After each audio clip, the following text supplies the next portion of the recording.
How's it going, guys? I'm Aaron Baker from Techno Buffalo, and it's time for a smartphone smackdown. Just to start off the new year, we thought, you know what? Let's pit two of the highest-end Android phones together and see which one comes out on top. One is the Samsung Galaxy S3. Now, it's packing some awesome specifications, and it's been out for a while. And it's got things like a 1.5 gigahertz dual-core Snapdragon S4 CPU, a 4.8-inch Super AMOLED HD display, an 8-megapixel camera, and now Android 4.1, voice crack included on the Samsung Galaxy S3. Actually, you don't get the voice crack, but we're just going to pretend like you do. Then you have the HTC One X Plus over here, the successor to the HTC One X, and it's packing a quad-core NVIDIA Tegra 3 CPU, a 4.7-inch HD display, an 8-megapixel camera, and Android 4.1. Which one's going to take it home in the smartphone smackdown? Let's go take a look.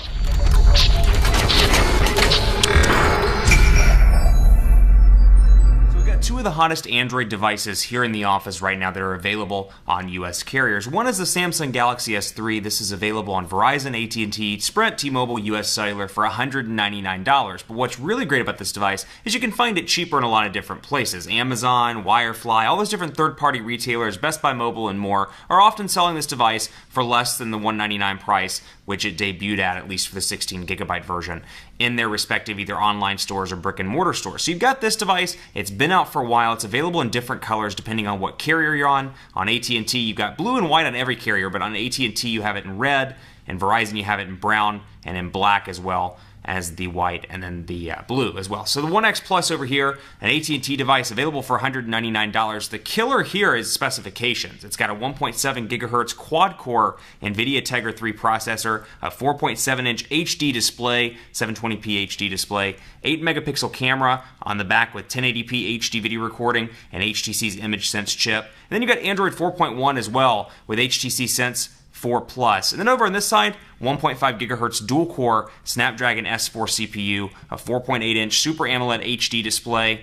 It's also 720p, an 8-megapixel camera on the back with 1080p HD video recording, and then of course a 2,100 milliamp hour removable battery over here. On this one, it's a 2,100 milliamp hour non-removable battery on this device. So both of these devices are incredibly spec'd. They're great Android devices. They're high-end contenders. This one, what really draws it though, even though it only has 1 gigabyte of RAM, is the 64 gigabytes of internal storage on this device. 64 gigs out of the gate. Compare this to something like the Apple iPhone 5, which if you want it in the 64 gigabyte variant, you're going to pay $399 to get it for that price, or for that with that amount of storage. So that's something that's really nice about the One X. You get a great deal of internal storage for a good price point. Then you have this device, like I said over here, the Galaxy S3, packing some great specs, incredible seller. Let's take a look at some of the personalization on both of these devices, but before we get too far into that, take a look at the build quality on both. This one, polycarbonate shell, very similar to the HTC One X that came out earlier in the year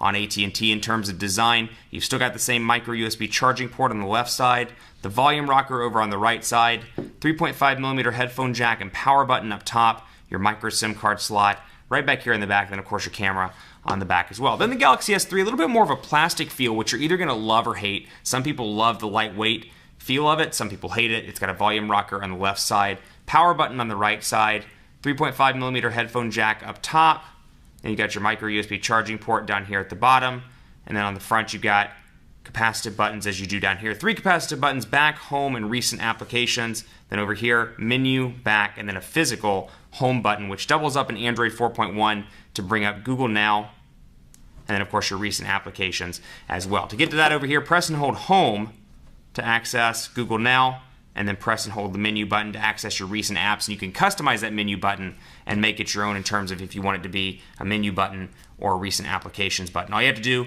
press it for menu, press and hold for recent applications if you have that enabled. But let's talk about personalization so we don't get too far off of the beaten path here. You've got a couple of different options here, and both of these devices do a great job when it comes to personalization. You have the typical Android stuff here, things I love like notification bar, things where you can get all your messages in one place. Then of course you have your wallpaper configurations, things like that. What I really like in applications, widgets over here.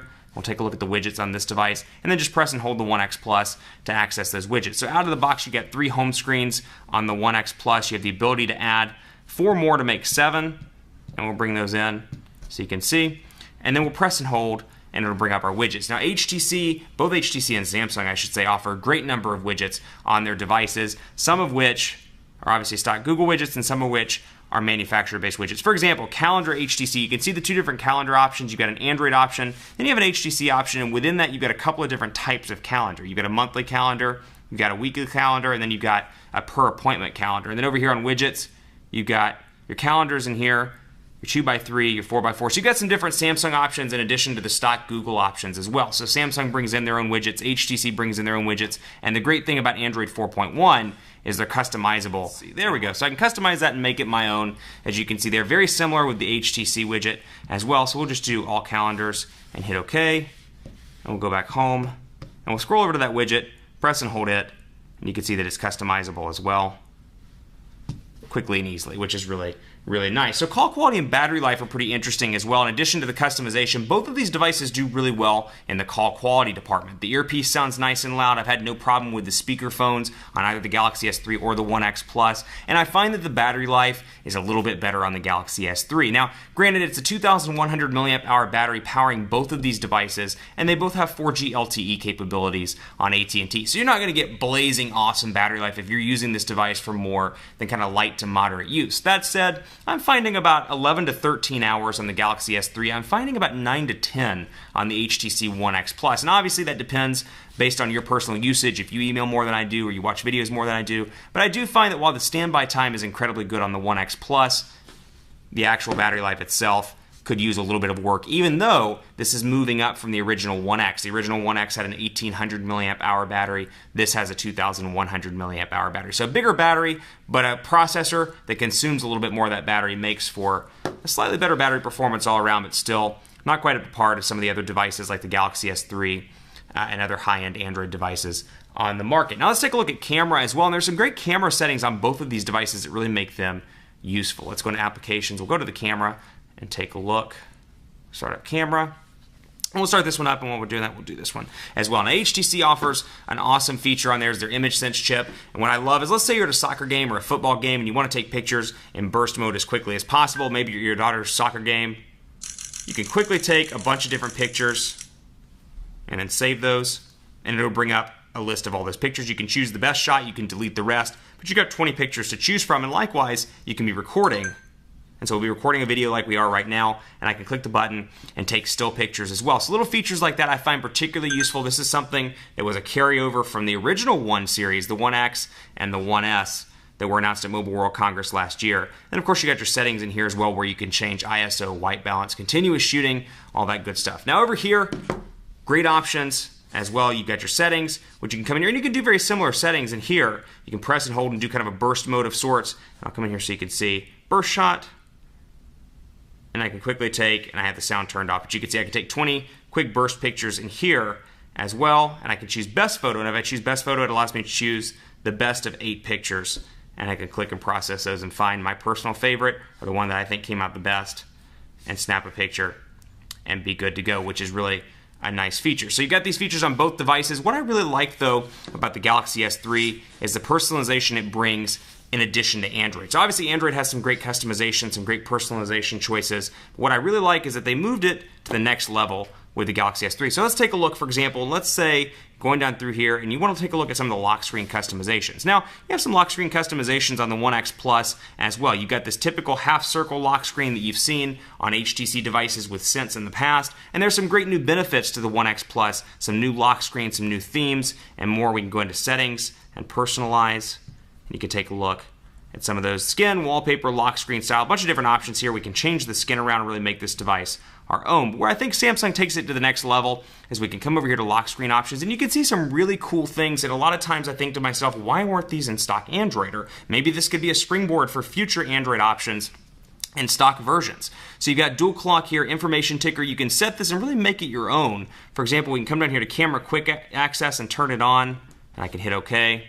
Turn it off and back on, and I can press and hold the screen, and as soon as I turn the device, and then it goes right into the camera. So there are a lot of different cool shortcuts in the software that really make this device useful, and it's not just with the lock screen, it's also in the main area as well. Let's go into settings and not Music Hub. Let's jump in here to settings, and we'll come up here to display, and let's go down here to Smart Stay. Things like this. Screen stays on as long as you look at it. So with Smart Stay enabled, if I'm staring at the screen stays on. In Smart Rotation, it will detect when I'm laying in bed, for example, and it won't rotate the screen if it sees that my face is staying in a certain position. That's a really, really nice feature, in addition to font style and font size and battery percentage and more. So I'm a big fan of a physical battery percentage. You do get that on TouchWiz as well. You can see it says 94% up here in addition to kind of the arbitrary battery meter. Over on the HTC side, you don't get that level of customization just yet, although I hope to see that in future versions of HTC Sense. So it's a tough call in this smartphone shootout between two high-end Android devices,